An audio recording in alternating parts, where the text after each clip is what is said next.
Welcome to Health Plus program. Today we are going to take you to Cloud9 Hospital, Chandigarh, plot number 48, Industrial Area, Phase 2, Chandigarh. At Cloud9, they believe that a child's life is greatest gift and pregnancy is one of the most magical experience nature can offer. This gift deserves to be nurtured and cared for, not just at birth, but for the entire duration of your pregnancy. Which is why, to ensure a healthy and happy pregnancy, Cloud9 provides you with world-class medical expertise, state-of-the-art facilities, a space filled with love and laughter, and staff dedicated to the holistic well-being of you and your baby. Having celebrated over 2.25 plus lakh births across regions with a strong team of 5,700 employees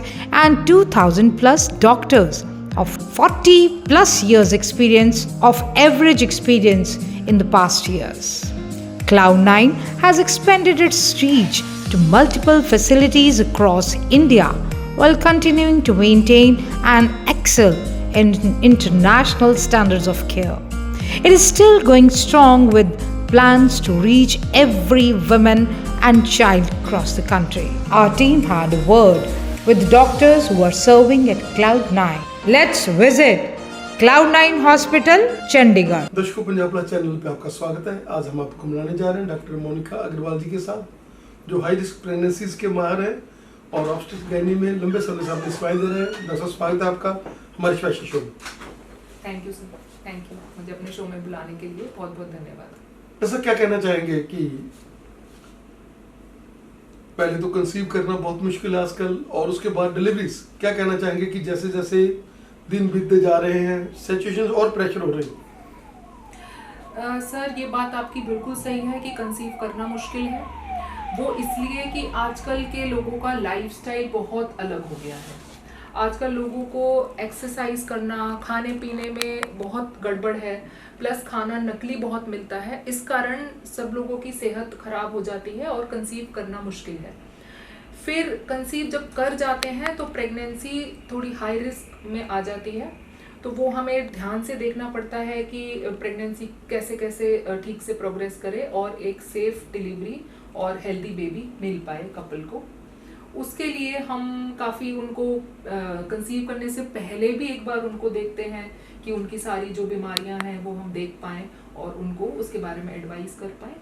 plus pregnancy के दौरान भी हम उनको closely monitor करते हैं। हमारे पास सारे ऐसे इंस्ट्रूमेंट्स हैं, सारी फैसिलिटीज़ हैं जो हम उनको क्लोजली मॉनिटर करके और एक हेल्दी प्रेगनेंसी अचीव कर पाएँ। तो सबसे बड़ी बात है कि एक ऐसा हॉस्पिटल है जिसमें आईवीएफ के साथ भी बहुत सारे लोग आते हैं और उनको बच्चा गोद में देना, वो काम आप मोनिका जी कर रहे हैं, क्योंकि कंसीव तो वो करा देते हैं आईवीएफ स्पेशलिस्ट, लेकिन उनको बच्चे तक पहुंचाना वो आपका सफर है। बिल्कुल सही है। वो सफ़र हमारे लिए काफ़ी मुश्किल, कभी कभी इमोशनल भी होता है, सबके लिए मुश्किल, क्योंकि उसमें क्या है कि फैमिली को और हमें मिल के एज ए टीम उनको पूरे 9 मंथ्स सेफली हमें डिलीवरी तक पहुंचाना है। तो सर, क्या कहना चाहेंगे कि काउंसलिंग, जिसका बहुत बड़ा रोल है, जैसे पोस्टमार्टम जो डिप्रेशंस हैं, वैसे पेशेंट आपके पास आते हैं, आप पहले गाइड कर देते हैं, अब जब डिलीवरी होती है तभी उनको हर चीज़ बता देते हो कि ये भी होगा, ये भी होगा, आपने घबराना नहीं है, आपने ऐसे ऐसे, और वो उनके लिए तो फिर बिल्कुल वो चाइल्ड्स प्ले की तरह ही वो निकल जाते हैं। देखो, ये आपने बहुत अच्छा क्वेश्चन पूछा। होता यह है कि जब डिलीवरी से पहले और एक बच्चे के साथ जिंदगी में ज़मीन आसमान का अंतर होता है, ये आपने भी महसूस किया होगा। तो एक छोटे बच्चे को संभालना कोई आसान काम नहीं है। इसी कारण अगर माँ को लगता है कि सारी जिम्मेदारी मेरे ऊपर है और कोई मुझे मदद नहीं कर रहा, तो उसकी डिप्रेशन में जाने की संभावना ज़्यादा होती है। तो हम पहले से ही फैमिली को थोड़ा सा हम समझा के रखते हैं कि आपने इसकी मदद करनी है और बच्चे संभालने में पूरी मदद करनी है माँ की, प्लस उसको एक जो स्तनपान होता है, ब्रेस्ट फीडिंग होती है, उसमें भी मदद पूरी फैमिली को करना चाहिए, और बच्चे जो है पूरे फैमिली की जिम्मेदारी होती है, तब वो डिप्रेशन होने की संभावना कम रहती है अगर हम पूरी काउंसलिंग पहले से कर दें फैमिली। जैसे क्या कहना चाहेंगे कि आज का मॉडर्न इरा जो है जिसमें बच्चे जो हैं वो डिलीवरी अपना बेबी लेना नहीं चाहते, बहुत लंबा लंबा समय उनको रहता, नहीं हमने ऐश करनी है, हमने ऐसे एंजॉय करना है, और उसके बाद उनको फिर वही प्रोसीजर से गुजरना पड़ता है जो कि बहुत ही जटिल प्रोसीजर्स है। क्या कहना चाहिए आप? सर, एक जो प्रेगनेंसी की एक उम्र होती है, हम बोलें तो आजकल 35 साल तक आपको बच्चा कर लेना चाहिए। जहां आपकी उम्र 35 साल के ऊपर हुई वहां कॉम्प्लिकेशन होने की संभावना ज़्यादा बढ़ जाती है। तो हम कपल्स को यही काउंसिल करते हैं कि आपका करियर और फैमिली दोनों को साथ साथ में चलाएं।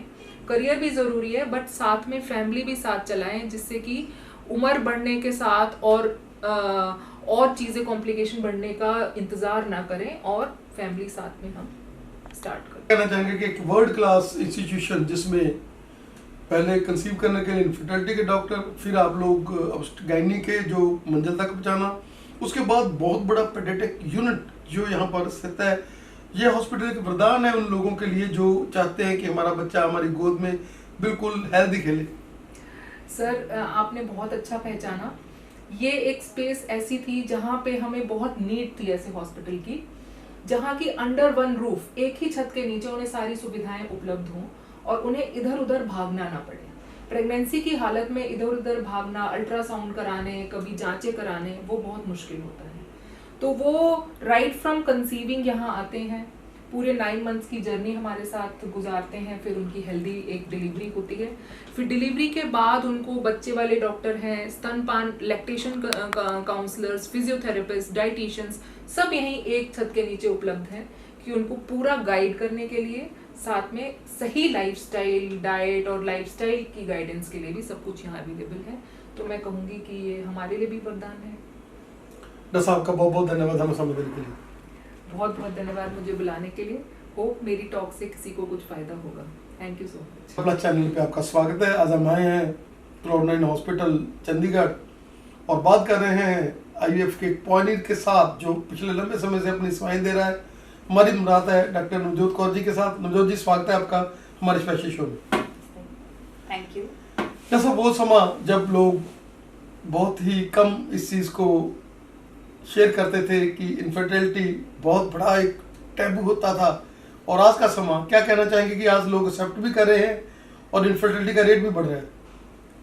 इनफर्टिलिटी का जी आप गल करिए, अगर हम इनफर्टिलिटी की बात करें तो इनफर्टिलिटी का रेट इसलिए बढ़ रहा है क्योंकि लोगों में जागरूकता बढ़ रही है। पहले इनफर्टिलिटी एक टैबू होता था, लोग इसके बारे में बात नहीं करते थे, कपल्स साइलेंटली सफ़र कर रहे होते थे, उनको पता नहीं होता था कि कहाँ पर अप्रोच करना है, किससे बात करनी है, किस डॉक्टर से जाके मिलना है। पर अब फर्टिलिटी क्लिनिक्स की जो चेन आ रही है या फर्टिलिटी क्लिनिक्स आ रहे हैं, उनमें हमारा जो एम होता है वो स्पेशली इनफर्टाइल कपल्स के लिए होता है कि उनसे हम उनको एक प्लेटफॉर्म प्रोवाइड करें कि जहाँ पर आके वो बात कर पाएँ, अपनी खुल के अपनी जो है प्रॉब्लम डिस्कस कर सकें, हम उनकी इन्वेस्टिगेशंस, ट्रीटमेंट ये वहाँ पर उनकी होती है। इसके साथ पेशेंट को psychological counselling and psychological support सब कुछ दिया जाता है। सो आजकल कपल्स को बहुत इजी प्लेटफॉर्म मिल गया है, अगर उनको प्रेगनेंसी होने में दिक्कत हो रही है तो आकर वो अपनी टेस्ट करवा सकते हैं, वहाँ पे जांच हो सकती है उनकी, उसके साथ उनको बेस्ट से बेस्ट ट्रीटमेंट मिल जाती है इनफर्टिलिटी कपल्स। जैसा हाई रिस्क अपने अगर हम बात कर ले मल्टीपल IVF फेलियर, तो ये एक ऐसा सेंटर है जिसमें मल्टीपल IVF फेलियर वाले लोगों को एक जिंदगी दी जाती है और उनको भी फर्टाइल किया जाता है। मल्टीपल IVF फेलियर्स की अगर हम बात करें, जिन कपल्स के पहले और जगह पर जाकर IVF में फेलियर हुआ है, उनकी प्रेगनेंसी नहीं लगी या फिर उनके एग्स की क्वालिटी बहुत पुअर है, एम्ब्रियोज नहीं बने या एम्ब्रियोज अच्छे होने के बावजूद भी प्रेगनेंसी नहीं लगी, सो ऐसे कपल्स में बहुत ही निराश रहते हैं। ऐसे कपल्स एक सेंटर से दूसरे सेंटर वो डॉक्टर को ढूंढते रहते हैं जो कि इसमें स्पेशलिस्ट हों मल्टीपल IVF फेलियर में। सो मल्टीपल IVF फेलियर के जो पेशेंट्स हैं उनका पहले तो एक्सटेंसिव वर्कअप किया जाता है कि क्या दिक्कत रही है कि बार बार IVF करने के बावजूद भी उनको प्रेगनेंसी नहीं लग पा रही।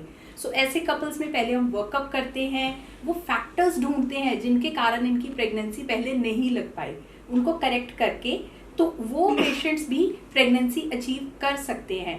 मल्टीपल आईवीएफ फेलियर का मतलब ये नहीं है कि हमें प्रेगनेंसी कभी भी नहीं लग पाएगी। सो इन कपल्स में भी we have very good results with such patient. जैसा ये हॉस्पिटल जो वेलनेस पे काम करता है और हमेशा जो भी पेशेंट्स आता है उसको ई जोन में लेकर जाना, उसके साथ काउंसलिंग करनी, बड़े बड़े काउंसलिंग के सेशन चलते हैं जिससे पेशेंट बड़ा रिलीफ महसूस करता है, उसको लगता है कि नहीं ये तो मैं अपने घर आ गया। बिल्कुल। आईवीएफ सेंटर पे पेशेंट जो आता है, आईवीएफ सेंटर को हम एक टर्शरी फर्टिलिटी में एक टर्शरी केयर सेंटर बोलते हैं कि पेशेंट हर जगह से हर तरह की ट्रीटमेंट लेके आया। पेशेंट पहले नेचुरली ट्राई करते रहे, दवा देते रहे उनको डॉक्टर, उसके बाद उन्होंने IUI भी ट्राई किया और कहीं ना कहीं से 1 या 2 बार उनका IVF भी हुआ होता है, पर पेशेंट को प्रेगनेंसी नहीं लग पाती। सो ऐसे कपल्स बहुत निराश होते हैं, वो कई बार तो आशा ही छोड़ चुके होते हैं कि हमें प्रेगनेंसी लगेगी।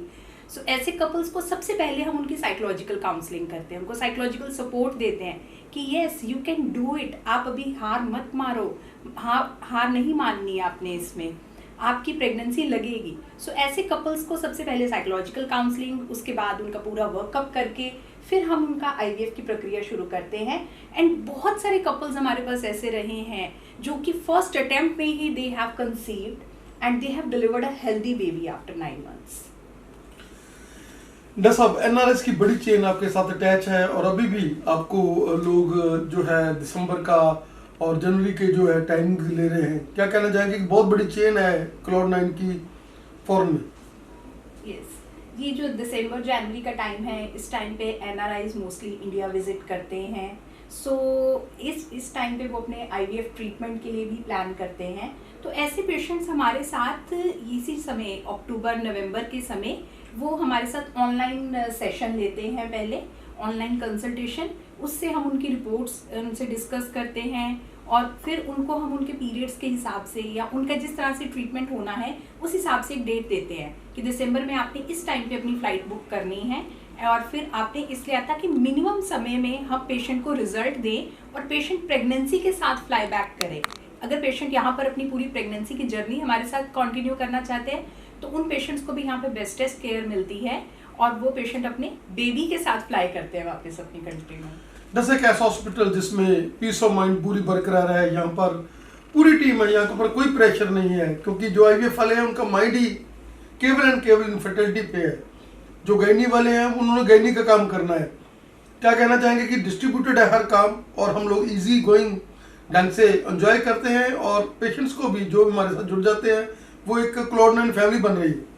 बिल्कुल, हमारी Cloud9 फैमिली काफ़ी बड़ी हो गई है क्योंकि बहुत सारे healthy patients, healthy couples with healthy babies हमारे साथ जुड़े हुए हैं और उनकी नेक्स्ट प्रेगनेंसी के लिए, फैमिली की आगे की प्रेगनेंसीज के लिए या और गायनी ट्रीटमेंट्स के लिए हमारे साथ और लोग इस फैमिली में जुड़ते जा रहे हैं।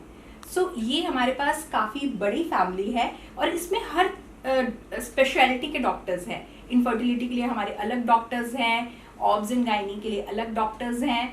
तो इनफर्टिलिटी के जो डॉक्टर्स हैं, हमारा एज इनफर्टिलिटी स्पेशलिस्ट हमारा फोकस सिर्फ और सिर्फ इनफर्टिलिटी पे है सबसे पहले, ताकि हमारा डिस्ट्रीब्यूटेड ना हो, हमारा फोकस वहाँ से हटे ना। पेशेंट को एक प्रॉपर केयर चाहिए होता है। इनफर्टिलिटी में मुझे लगता है कि इस पेशेंट को सबसे जो केयर है वो इनफर्टिलिटी में ही चाहिए, क्योंकि पेशेंट ने अपनी जर्नी स्टार्ट करनी है। काफ़ी जगह से हताश हुए होते हैं कपल्स, उनको साइकोलॉजिकल सपोर्ट चाहिए, उनको हर एक स्टेप के लिए हिम्मत चाहिए, हैंड होल्डिंग चाहिए। सो वो सब कुछ right from the counselling, emotional support से लेके उनकी प्रेगनेंसी तक की जर्नी वो एक IVF स्पेशलिस्ट उनके साथ तय करते हैं। Doctor Manoj ji, you are an institution, लंबे डेटास, मज़ा आ गया आपसे बात करके क्योंकि बहुत नाम सुना था हमने आपका। बहुत बहुत धन्यवाद। Thank you. दर्शकों, पंजाब प्लस चैनल ਤੇ ਤੁਹਾਡਾ ਸਵਾਗਤ ਹੈ। ਅੱਜ ਅਸੀਂ ਆਏ ਹਾਂ Cloud9 हॉस्पिटल और गल कर रहे हैं डॉक्टर शानोजीत जी ਦੇ ਨਾਲ। एक ऐसा नाम जिन्हां ਨੂੰ ਦੇਖ ਕੇ ਅੱਜ ਹਜ਼ਾਰਾਂ ਦੀ ਗਿਣਤੀ ਵਿੱਚ ਉਹ ਨੇ ਸੰਤਾਨ ਜੋੜੇ ਜਿਨ੍ਹਾਂ ਨੂੰ ਇਹਨਾਂ ਨੇ ਜ਼ਿੰਦਗੀ ਦਿੱਤੀ ਹੈਗੀ ਆ। ਬੜਾ ਖੁਸ਼ੀ ਹੋਏਗੀ ਉਹਨਾਂ ਦੇ ਮੂੰਹ ਤੇ ਇਹਨਾਂ ਨੂੰ ਦੇਖ ਕੇ। ਡਾਕਟਰ ਸ਼ਾਨੋ ਜੀ, ਸਵਾਗਤ ਹੈ ਤੁਹਾਡਾ ਸਾਡੇ ਸਪੈਸ਼ਲ ਸ਼ੋਅ 'ਚ। ਧੰਨਵਾਦ ਜੀ, ਥੈਂਕ ਯੂ ਫॉर ਕਾਲਿੰਗ। ਦੱਸੋ ਕੀ ਕਹਿਣਾ ਚਾਹੋਗੇ ਕਿ ਇਨਫਰਟਿਲਿਟੀ ਜਿਹੜੀ ਕਿ ਅੱਜ ਤੋਂ 25-30 ਸਾਲ ਪਹਿਲਾਂ ਲੋਕ ਬਿਲਕੁਲ ਇਸ ਚੀਜ਼ ਦੇ ਉੱਪਰ ਆਂਦੇ ਨਹੀਂ ਸੀਗੇ ਵੀ ਅਸੀਂ ਇਨਫਰਟਿਲਿਟੀ ਦੇ ਮਰੀਜ਼ ਹੈ ਜਾਂ ਸਾਨੂੰ ਇਨਫਰਟਿਲਿਟੀ ਹੈ, ਉਹ ਆਪਣੇ ਆਪ ਨੂੰ ਛੁਪਾਉਂਦੇ ਸੀਗੇ ਔਰ ਅੱਜ ਜਦੋਂ ਕਿ ਇਹ ਵੱਧ ਵੀ ਬਹੁਤ ਚੁੱਕੀ ਹੈਗੀ ਆ ਔਰ ਲੋਕ ਅਸੈਪਟ ਵੀ ਕਰਨ ਲੱਗੇ। ਕੀ ਕਹਿਣਾ ਚਾਹੋਗੇ? ਹਾਂ, ਤੁਸੀਂ ਬਿਲਕੁਲ ਠੀਕ ਕਹਿ ਰਹੇ ਹੋ। ਇਹਨਾਂ ਵੱਧ ਵੀ ਬਹੁਤ ਚੁੱਕੀ ਹੈ, ਇਸ ਕਰਕੇ ਇਹਨੂੰ ਬਾਹਰ ਆਣਾ ਵੀ ਜ਼ਰੂਰੀ ਸੀ, ਕਿਉਂਕਿ ਦੇਖੋ ਪਹਿਲੇ 18 19 20 21 ਸਾਲ ਤੱਕ ਵਿਆਹ ਹੋ ਜਾਂਦਾ ਸੀ, 22 23 25 ਸਾਲ ਤੱਕ ਬੱਚੇ ਫੈਮਿਲੀ ਕੰਪਲੀਟ ਹੋ ਜਾਂਦੀ ਸੀ। ਹੁਣ ਵਿਆਹ ਵੀ 30 ਤੱਕ ਨਹੀਂ ਹੋਣਾ ਤੇ ਫਿਰ ਵਿਆਹ ਤੋਂ ਬਾਅਦ 4-5 ਸਾਲ ਹੋਰ ਲੱਗ ਜਾਣੇ ਜੀ ਕੈਰੀਅਰ ਬਣਾਉਣਾ। ਜਦੋਂ ਤੱਕ ਬੱਚੇ ਦੀ ਵਾਰੀ ਕਰਨ ਦੀ ਵਾਰੀ ਆਉਂਦੀ ਹੈ ਉਦੋਂ ਤੱਕ ਏਜ 34 35 ਹੋ ਜਾਂਦੀ ਹੈ। ਓਵਰੀਜ਼ ਹੈਵ ਲਿਵਡ देयर ਲਾਈਫ। ਜਿਹੜੀ ਸਾਡਾ ਅੰਡਾ ਕੋਸ਼ ਹੈ दैट डज नॉट ਵੇਟ। ਓਵਰੀਜ਼ ਕਿਸੇ ਦੀ ਵੇਟ ਨਹੀਂ ਕਰਦੀ। ਓਵਰੀਜ਼ ਨੇ ਟਾਈਮ ਤੇ ਆਪਣਾ ਐਗਸ ਦਾ ਜਿਹੜਾ ਹੈਗਾ ਬਣਾਉਣ ਦਾ ਪ੍ਰੋਬਲਮ ਉਹ ਸਲੋ ਹੋ ਜਾਣਾ ਉਹਦਾ ਤੇ ਫਾਈਨਲੀ ਐਂਡ ਹੋ ਜਾਣਾ। ਇਸ ਕਰਕੇ ਤੁਹਾਡੇ ਚੈਨਲ ਰਾਹੀਂ ਇੱਕ ਜਿਹੜਾ ਮੈਂ ਰਿਕੁਐਸਟ ਕਰਾਂਗੀ ਉਹ ਇਹ ਹੈਗੀ ਕਿ ਪਲੀਜ਼ ਕੈਰੀਅਰ ਬੜਾ ਇੰਪੋਰਟੈਂਟ ਹੈ ਸਾਰਿਆਂ ਵਾਸਤੇ, ਬਟ ਥੋੜਾ ਰਿਪਰੋਡਕਟਿਵ ਲਾਈਫ ਦਾ ਵੀ ਸੋਚੋ ਕਿ ਬੱਚੇ ਟਾਈਮ ਤੇ ਕਰ ਲਓ, ਜਾਂ ਜੇ ਟਾਈਮ ਤੇ ਨਹੀਂ ਕਰ ਸਕਦੇ ਤੇ ਘੱਟੋ ਘੱਟ ਆਪਣੇ ਐਗਸ ਫਰੀਜ਼ ਕਰਾ ਲਓ, ਜਿਹਨੂੰ ਓਵਰਸਾਈਟ ਫਰੀਜ਼ਿੰਗ ਕਹਿੰਦੇ ਆ। ਜੇ ਤੁਸੀਂ ਸੋਚ ਰਹੇ ਹੋ ਕਿ ਹਾਲੀ ਮੈਂ 5 ਸਾਲ ਹੋਰ ਨਹੀਂ ਕਰਨਾ ਬੱਚਾ, 4 ਸਾਲ ਹੋਰ ਨਹੀਂ ਕਰਨਾ, ਘੱਟੋ ਘੱਟ ਆਪਣੇ ਐਗਸ ਫਰੀਜ਼ ਕਰਾ ਲਓ। ਤੇ ਦੂਸਰੀ ਚੀਜ਼ ਹੈ ਕਿ ਇਹ ਕਿਉਂ ਬਾਹਰ ਆਈ, ਬਿਕੋਜ਼ ਲੋਕੀ ਥੋੜੇ ਓਪਨ ਹੋ ਗਏ ਨੇ। ਦੇ ਨੋ ਕਿ ਸਾਡੇ ਉਹਨਾਂ ਕੋਲ ਟਾਈਮ ਵੀ ਨਹੀਂ ਹੈ ਆਪਣੇ ਆਪ ਕਨਸੀਵ ਕਰਨ ਦਾ, ਕਿਸੇ ਦੀ ਨਾਈਟ ਡਿਊਟੀ ਹੈ, ਕਿਸੇ ਦਾ ਡੇ ਸ਼ਿਫਟ ਹੈ ਤੇ ਉਹਨਾਂ ਕੋਲ ਅੱਜ ਕੱਲ੍ਹ ਬਹੁਤ ਹੀ ਦਿਸ ਇਜ਼ ਵੈਰੀ ਸੈਡ ਕਿ ਕਪਲਸ ਕੋਲ they don't have time to make babies. ਉਹਨਾਂ ਕੋਲ ਮਿਲਣ ਦਾ ਟਾਈਮ ਵੀ ਨਹੀਂ ਹੈ। ਤਾਂ ਕਰਕੇ ਸਪੈਸ਼ਲੀ ਜਿਹੜੇ ਟੈਕੀਜ਼ ਹੈਗੇ, ਸੌਫਟਵੇਅਰ ਇੰਜੀਨੀਅਰਸ ਜਾਂ ਟੈਕੀਜ਼ ਜਨਰਲੀ ਹਾਈ ਡਿਮਾਂਡਿੰਗ ਜੌਬਸ ਹੈ, ਜੌਬਸ ਦਾ ਬਹੁਤ ਸਟ੍ਰੈਸ ਹੈ, ਜਦੋਂ ਤੋਂ ਘਰ ਆਉਂਦੇ ਨੇ ਥੱਕ ਜਾਂਦੇ ਨੇ। ਸੋ ਦੇ ਰੀਅਲੀ ਐਂਡ ਨਿਊਕਲੀਅਰ ਫੈਮਲੀਜ਼ ਹੋ ਗਈਆਂ, ਦੇ ਡੋਂਟ ਈਵਨ ਆਪਣੇ ਵੱਡਿਆਂ ਤੋਂ ਸਲਾਹ ਵੀ ਨਹੀਂ ਲੈਂਦੇ, ਦੇ ਡੋਂਟ ਈਵਨ ਆਸਕ, ਤੇ ਫਿਰ ਉਹਨਾਂ ਨੂੰ ਕਰਨਾ ਹੀ ਪੈਂਦਾ। They have to resort to fertility treatments. ऐसा ਕੀ ਕਹਿਣਾ ਚਾਹੋਗੇ ਕਿ ਇਹ ਟ੍ਰੀਟਮੈਂਟਸ ਜਿਹੜੇ ਹੈਗੇ ਆ ਬਿਲਕੁਲ ਪੇਨਲੈਸ ਨੇ, ਕੋਈ ਇਹਨਾਂ 'ਚ ਪੇਨ ਨਹੀਂ ਹੈਗਾ, ਔਰ ਕਿਸੇ ਵਧੀਆ ਡਾਕਟਰ ਨਾਲ ਜੋ ਤੁਸੀਂ ਮਿਲਦੇ ਹੋ ਜਿਨ੍ਹਾਂ ਦਾ ਲੰਬਾ ਤਜਰਬਾ ਹੈਗਾ, ਐਡਸ ਦੇਖ ਕੇ ਨਾ ਤੁਸੀਂ ਜਾਓ ਵੀ ਕਿਹਨੇ 25,000 'ਚ IVF ਕਰਨਾ, ਕਿਹਨੇ ਕਿੱਦਾਂ ਕਰਨਾ, ਬਲਕਿ ਡਾਕਟਰ ਦੀ ਪਹਿਲਾਂ ਰਿਕਾਰਡ ਦੇਖੋ ਵੀ ਕਿਹੜੇ ਡਾਕਟਰ ਦੇ ਕੋਲ ਕੀ ਰਿਕਾਰਡ ਹੈ। हाँ वो तो हैगा ही। वो तो IVF का पता है थोड़ी है कि मतलब मेरे को जो कोई आता है जो कहता है कि डॉक्टर साहब थोड़े रेट्स है, पर मैं कहती फिर क्वालिटी देखो, rates quality comes with the price. तो जे मैंने कोई बहुत कहता है कि जी कितना डिस्काउंट करोगे कितना करोगे, तो मैं कहती भाई तुसी दुकान ते आए नहीं हो, तुसी कपड़ा लैन ते आए नहीं, तुसी you come for a specialize procedure and I do not compromise on quality. इस करके my rates do not I mean हमारा जो लैब का है तुसी देखो साढ़े पूरी टीम ਇੰਨੀ ਇੱਕ ਕੰਪੀਟੈਂਟ ਹੈ and they are so dedicated, ਨਾ ਦਿਨ ਦੇਖਦੇ ਨਾ ਰਾਤ ਦੇਖਦੇ, ਬਟ ਇੰਨਾ ਮੈਂ ਫਿਰ ਵੀ ਪੇਸ਼ੈਂਟਸ ਦਾ ਇੰਨਾ ਹੈਂਡ ਹੋਲਡਿੰਗ ਕਰਦੀ ਹਾਂ ਜਿੰਨਾ ਮੇਰੇ ਤੋਂ ਹੋ ਸਕੇ। ਪਰ ਜੋ ਵੀ ਜਾਂਦਾ ਖੁਸ਼ ਜਾਂਦਾ ਇੱਥੋਂ we are able to serve the people very well. ਉਹਦੇ 'ਚ ਕੋਈ ਡਾਕਟਰ ਸਾਹਿਬ ਤੁਸੀਂ ਬਹੁਤ ਸਾਰੇ ਪੇਰੈਂਟਸ ਆਉਂਦੇ ਨੇ, ਕਪਲਸ ਆਉਂਦੇ ਨੇ, ਤੁਸੀਂ ਉਹਨਾਂ ਨੂੰ ਕਹਿ ਦਿੰਦੇ ਹੋ ਵੀ ਨਹੀਂ ਤੁਹਾਨੂੰ ਤਾਂ IVF ਦੀ ਜ਼ਰੂਰਤ ਹੀ ਨਹੀਂ ਹੈ, ਤੁਸੀਂ ਸਿੰਪਲ ਪ੍ਰੋਸੀਜਰ ਕਰ ਦਿਓ ਐਂਡ ਦੇ ਕਨਸੀਵ। ਉਹ ਵੀ ਹੁੰਦਾ, ਉਹੀ ਤੇ ਮੈਂ ਕਹਿ ਰਹੀ ਹਾਂ। ਮੇਰੇ ਕੋਲ ਜਦੋਂ ਕੋਈ ਆਉਂਦਾ ਮੈਂ ਸਭ ਤੋਂ ਪਹਿਲਾਂ ਉਹਨਾਂ ਦੀ ਹਿਸਟਰੀ ਲੈਣ ਪੁੱਛਦੀ ਹਾਂ ਕਿ ਭਾਈ ਤੁਸੀਂ ਤੁਹਾਡੀ ਆਕਿਊਪੇਸ਼ਨ ਕੀ ਹੈ, ਤੁਸੀਂ ਕਿੰਨਾ ਇਕੱਠਾ ਰਹਿੰਦੇ ਹੋ, ਕਿੰਨਾ ਟਾਈਮ ਇੱਕ ਦੂਜੇ ਨਾਲ ਸਪੈਂਡ ਕਰਦੇ ਹੋ। ਇਹ ਬਹੁਤ ਇੰਪੋਰਟੈਂਟ ਹੈ। ਸਿੱਧਾ IVF ਨਹੀਂ ਕਰਨਾ ਭਾਈ ਹਰੇਕ ਦਾ, very few people need IVF। ਉਸ ਤੋਂ ਇਲਾਵਾ ਸਿਰਫ ਕਾਉਂਸਲਿੰਗ ਨਾਲ ਪੇਸ਼ੈਂਟ ਨੂੰ ਕੌਨਫੀਡੈਂਸ ਦੇਣਾ ਦਿਓ ਕਿ ਭਾਈ ਤੁਸੀਂ ਟਰਾਈ ਕਰੋ, ਹੋਰ try on the right days, ਜਿਹੜਾ ਫਰਟਾਈਲ ਪੀਰੀਅਡ ਹੁੰਦਾ ਉਦੋਂ ਟਰਾਈ ਕਰੋ। ਮੈਂ ਸਾਰਿਆਂ ਨੂੰ ਇੱਕ ਸਿੰਪਲ ਜੀ ਲਾਈਨ ਕਹਿੰਦੀ ਹਾਂ ਕਿ ਜਿੰਨਾ ਤੁਸੀਂ ਆਪਸ ਵਿੱਚ ਰਿਲੇਸ਼ਨ ਰੱਖੋਗੇ it is proportional to your success rate, ਹੈ ਨਾ। ਉਹ ਹੋ ਗਿਆ। ਬਾਕੀ ਕਿਸੇ ਨੂੰ ਜਿਸ ਤਰ੍ਹਾਂ ਕੋਈ IUI ਵੀ ਪ੍ਰੋਸੈਸ ਹੁੰਦਾ ਜਿਹਦੇ 'ਚ ਅਸੀਂ ਹਸਬੈਂਡ ਦੀ ਸਪਰਮ ਸਿੱਧਾ ਯੂਟਰਸ ਵਿੱਚ ਪਾਉਂਦੇ, ਉਹ ਵੀ ਉਦੋਂ ਜਦੋਂ the sperm count is very less. So basically ਇਹ ਹੁੰਦਾ ਕਿ ਥੋੜ੍ਹਾ ਕਾਉਂਸਲਿੰਗ ਨਾਲ ਜਾਂ ਕਿਸੇ ਦੇ ਕਦੇ ਐਗਸ ਨਹੀਂ ਬਣਦੇ ਹੁੰਦੇ ਤੇ ਥੋੜ੍ਹਾ ਐਗਸ ਦੀ ਦਵਾਈ ਦੇਣ ਨਾਲ ਜਾਂ IUI ਦੇ ਨਾਲ ਹੋ ਜਾਂਦਾ। ਬਟ ਜੇ ਕਿਸੇ ਨੂੰ IVF ਚਾਹੀਦਾ ਹੈ and there are a lot of couples ਜਿਨ੍ਹਾਂ ਨੂੰ ਚਾਹੀਦਾ ਵੀ ਹੁੰਦਾ, IVF ਵੀ ਕੋਈ ਹੁਆ ਨਹੀਂ ਹੈ। IVF ਦਾ ਬਹੁਤ ਸਾਰੀ ਮਿਥਸ ਹੈ ਕਿ ਵੀ ਬੈਡ ਰੈਸਟ ਹੋ ਗਿਆ ਜੀ, ਬਹੁਤ ਟੀਕੇ ਲੱਗਦੇ ਹੈ, ਸਾਰੀ 9 ਮਹੀਨੇ ਪ੍ਰੈਗਨੈਂਸੀ ਬੈਡ ਤੇ ਨਿਕਲੇਗੀ ਜਾਂ ਬਹੁਤ ਐਕਸਪੈਂਸਿਵ ਹੈ।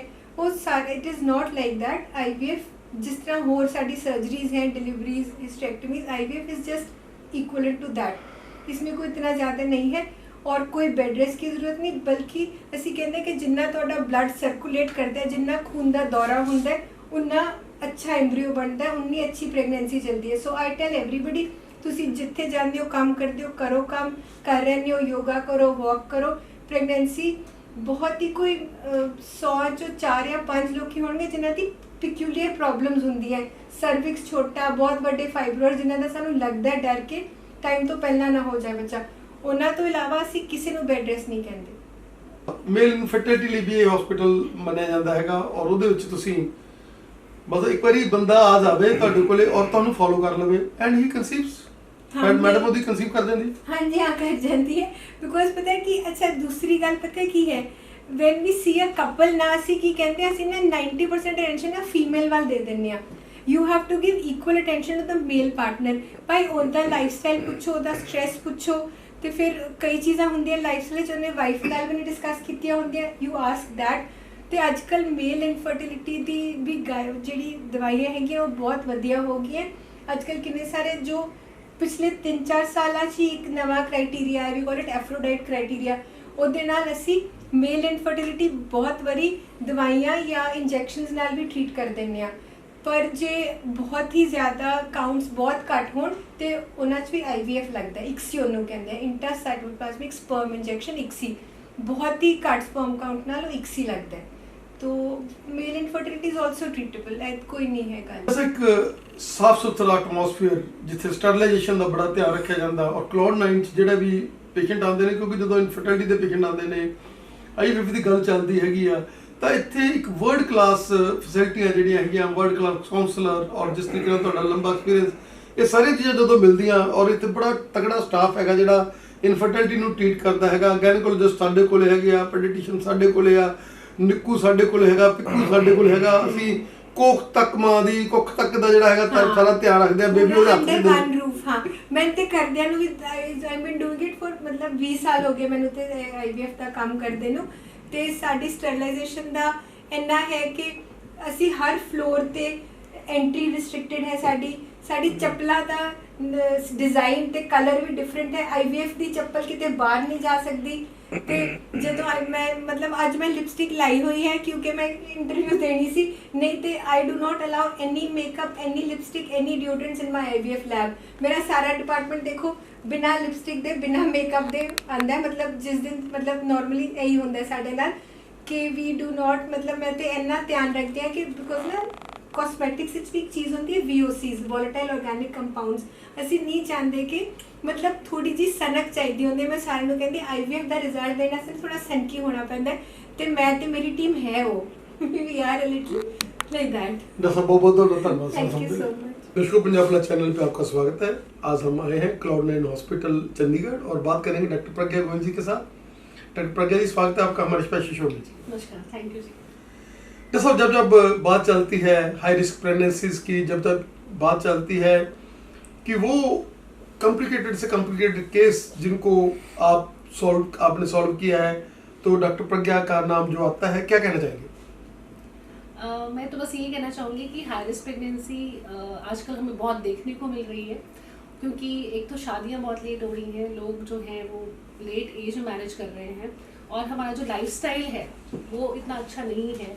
जैसे कि हम जंक फूड की तरफ या जो हमारा जो प्रोसेस्ड और जो फास्ट फूड है उसकी तरफ हम ज़्यादा जा रहे हैं। सो उससे क्या हो रहा है कि वेट गेन की समस्या आ रही है। वेट गेन के कारण जो है जो प्रेगनेंसी में कॉम्प्लिकेशंस है वो भी बढ़ रही हैं। स्टार्टिंग फ्रॉम इनफर्टिलिटी से लेके आगे जो प्रेगनेंसी ठहरती है उसमें भी कॉम्प्लिकेशन का रेट बढ़ रहा है। तो एज अ ऑब्स्टेट्रिशियन बहुत सारे हाई रिस्क केसेस हम देखते आ रहे हैं, और आजकल जैसा का जो सिनेरियो है तो हम हर हाई रिस्क पेशेंट को बहुत ही अच्छे से यहाँ डील करते हैं, और हमारे पास सारी सुविधाएं हैं जो कि मदर के लिए और बेबी के लिए बहुत ही इंपॉर्टेंट है। डॉक्टर साहब, एक ऐसे डॉक्टर हैं जो यूट्रस बचाने वाले डॉक्टर माने जाते हैं, क्यों आपको लोग लोग बुलाते हैं कि उनको लगता है कि हमें बिल्कुल, हमने माइंड बना लिया था कि हमने यूट्रस रिमूव कराना है, लेकिन जब हम प्रज्ञा जी से मिले तो उन्होंने हमारी प्रॉब्लम सॉल्व कर दी, लेकिन यूट्रस हमारा नहीं। हाँ जी, आजकल जैसे कि लोग अवेयर भी हो रहे हैं, और एक बहुत ही कॉमन समस्या जो PCOS जिसको हम बोलते हैं वो भी बहुत यंग गर्ल्स में पाई जा रही है, और जिसके कारण या तो वो अल्ट्रासाउंड में वैसे ही डायग्नोज हो जाता है, या PCOS के कारण जब लोग अल्ट्रासाउंड कराने जाते हैं या किसी भी रेगुलर पीरियड के लिए जाते हैं तो हमें फाइब्रॉइड्स एंड ऑल, क्योंकि मोर देन 50% फीमेल्स को फाइब्रॉइड की समस्या में देखने को मिल रही है।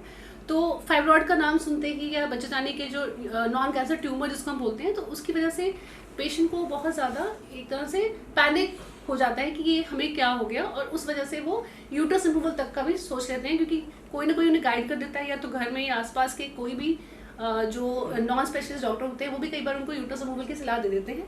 और जब वो हमारे पास आते हैं तो हम अगर उनको सिम्टम्स नहीं हैं तो उनको ये सलाह देते हैं कि यूट्रस अगर जो आपका फाइब्रॉइड है वो छोटा है, कोई आपको सिम्टम्स नहीं है, तो इसमें कोई आवश्यकता नहीं है कि आप यूट्रस रिमूवल करें। और उनको हम पूरा समझाते हैं कि अगर आपको सिम्टम्स आएंगे हम इसको फॉलो करेंगे, और सिम्टम्स आएंगे तो ही हम यूट्रस रिमूवल की तरफ जाएंगे। पहले जब बच्चेदानी की बात करें, हम लोग यूट्रस की बात करें तो निकालना तो ये होता था अगला 1 महीने का बेड रेस्ट स्टे हॉस्पिटल में, बड़े बड़े कट, सारा पेट जो कट जाता था। लेकिन आप लोगों ने जो नई थ्योरी, जो नया आजकल सिनेरियो है, उसमें आपने ऐसा सिस्टम बना दिया कि छोटा सा कट लगेगा और आपकी यूट्रस रिमूव।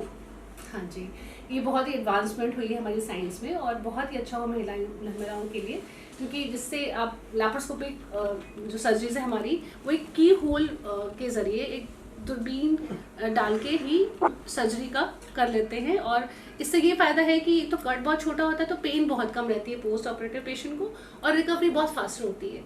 और इसमें इतनी अच्छी सुविधा रहती है कि पेशेंट को हम 24 घंटे के बाद ही डिस्चार्ज कर सकते हैं। सो ये एक बहुत ही अच्छी एडवांसमेंट हुई है मेडिकल साइंस में, जो आजकल हम टोटल लैप्रोस्कोपिस्टेक्टमी करते हैं यहाँ पे for the maximum of gynae surgeries. जैसा क्या कहना चाहेंगे कि एंडोमेट्रियोसिस जिसके लिए आप चॉकलेट सिस्ट हों, कोई गंभीर से गंभीर भी जो पेशेंट थे उनको भी आपने नई जिंदगी दी है? हाँ जी, चॉकलेट सिस्ट वैसे देखो एंडोमेट्रियोसिस जो है वो भी it is one of the reasons जो आजकल हमें बहुत देखने को मिल रहा है इनफर्टाइल पेशेंट्स में। जब वो आते हैं हमारे पास फॉर प्लानिंग टू कंसीव, तो उसमें भी एंडोमेट्रियोसिस जैसी समस्या निकल के सामने आती है।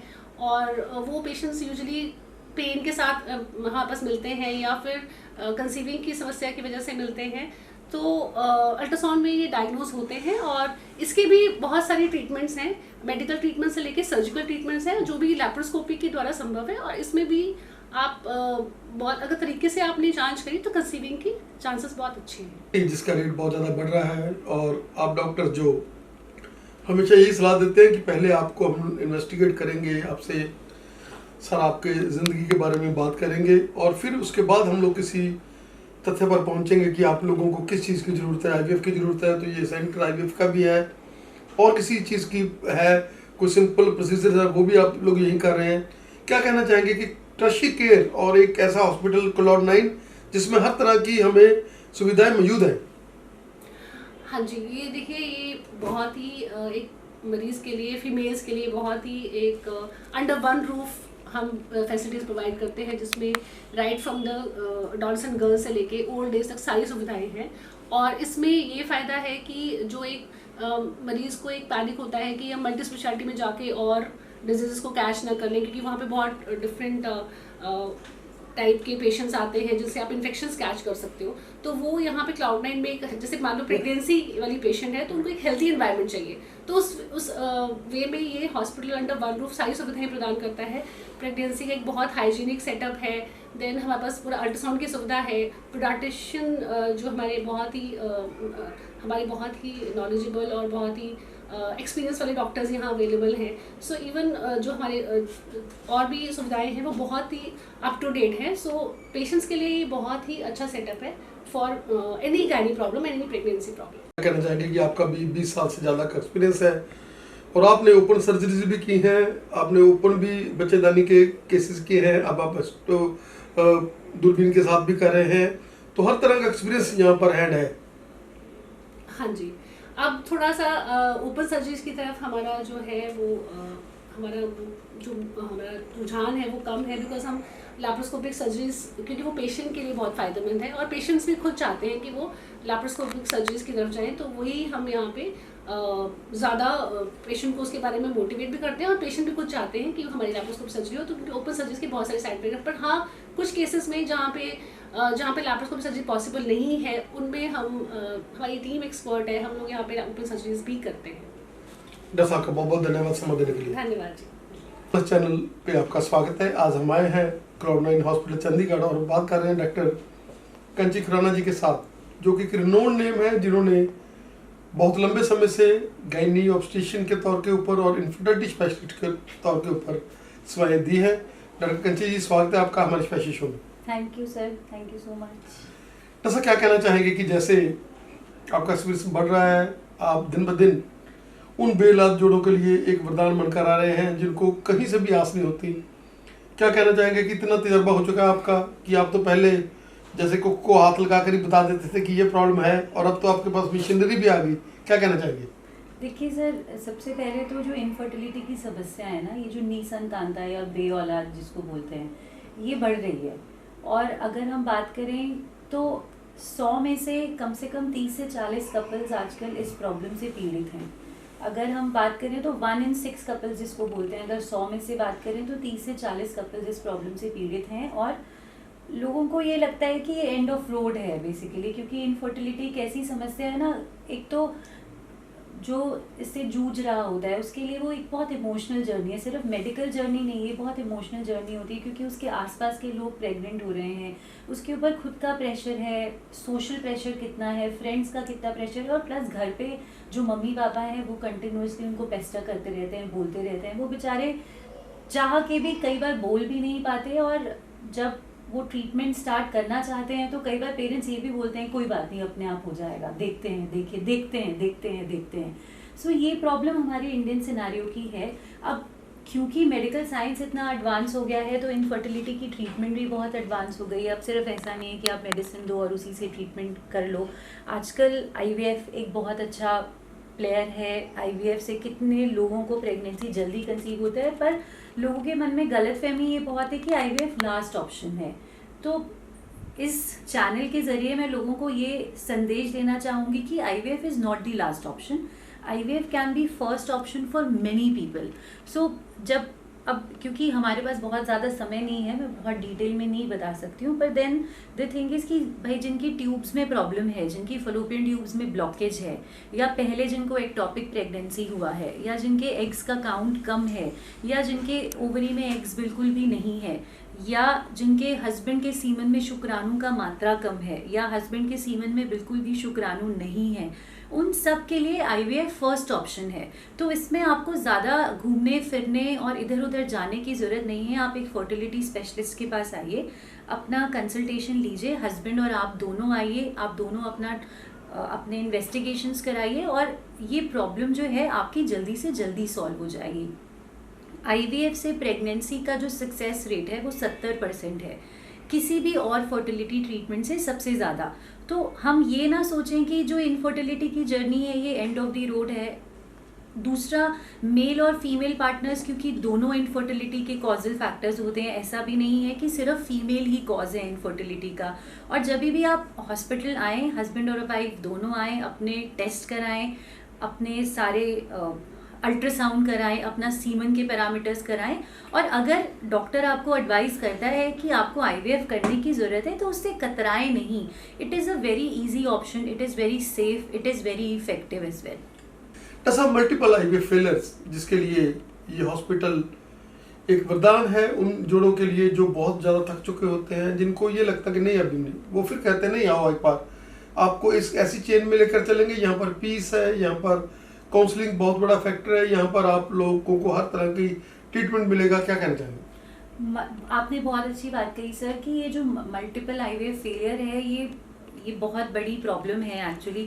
क्योंकि देखिए, अब हम भगवान तो नहीं है, डॉक्टर भी डॉक्टर ही है। IVF का सक्सेस रेट 70% है, 100% नहीं है। सर ने बिल्कुल सही कहा, परंतु ऐसा नहीं है कि अगर IVF एक बार ही फेल हो गया है या 2 बार फेल हो गया है तो वो हमेशा बार बार ही फेल होगा। देखिए, प्रेगनेंसी आना इज़ अ प्रोबेबिलिटी कि मेरा एग, मेरा स्पर्म, मेरा एम्ब्रियो, मेरा यूट्रस और मेरे हार्मोन्स कब एक साथ अलाइन हो जाएंगे, यूनिवर्स मेरे साथ अलाइन हो जाएगा और प्रेगनेंसी हो जाएगा। तो मल्टीपल IVF फेलियर्स को डील करने के लिए there are so many other things as well. अब आज के ज़माने में यूजुअली हम क्या करते हैं, जब भी एम्ब्रियो फॉर्म होता है हम उसको डे 5 तक लेकर जाते हैं, जिसको हम ब्लास्टोसिस्ट कल्चर कहते हैं। तो क्लाउड 9 में सिर्फ और सिर्फ हम ब्लास्टोसिस्ट ट्रांसफ़र करते हैं, जिससे प्रेगनेंसी का IVF का सक्सेस रेट बढ़ जाता है। दूसरा, कई बारी मल्टीपल आईवीएफ फेलियर इसलिए हो रहे होते हैं कि भाई एम्ब्रियो के अंदर कोई प्रॉब्लम है, तो उस सिचुएशन के लिए हम कई बार प्री जेनेटिक टेस्टिंग एडवाइस करते हैं, जिससे कि हम एम्ब्रियो के अंदर देख सकते हैं कि कोई जेनेटिक प्रॉब्लम तो नहीं है, और फिर हम उस एम्ब्रियो को ट्रांसफ़र करते हैं। तो ये एक और अलग टेक्निक है। फिर कई बार ऐसा होता है कि जो एम्ब्रियो होता है उसका शेल जो होता है वो थिक होता है, जो कि यूजुअली पीसीओडी के पेशेंट्स में या जिनको ट्यूबरकुलोसिस हुआ रहता है एंड मल्टीपल आईवीएफ फेलियर हैं, तो उनके लिए हम लेज़र असिस्टेड हैचिंग का यूज़ करते हैं। तो ये कई सारी तकनीक्स हैं जो अब एक्स्ट्रा हम यूज़ करते हैं आईवीएफ के केसेस में, और बहुत सारे लोग जिनके बाहर कहीं पर बहुत आईवीएफ फेल हुए हैं वो Cloud9 में आते हैं और उनको सक्सेस मिल जाता है। आपने हमें समय दिया, आपका हमें समय देने के लिए बहुत बहुत धन्यवाद। और ये सेंटर जो एक टर्शियरी सेंटर है, जो वर्ल्ड क्लास जिसमें फैसिलिटीज़ हैं, और हमने आज सारे डॉक्टर्स को कवर किया, बहुत बहुत धन्यवाद। Thank you sir.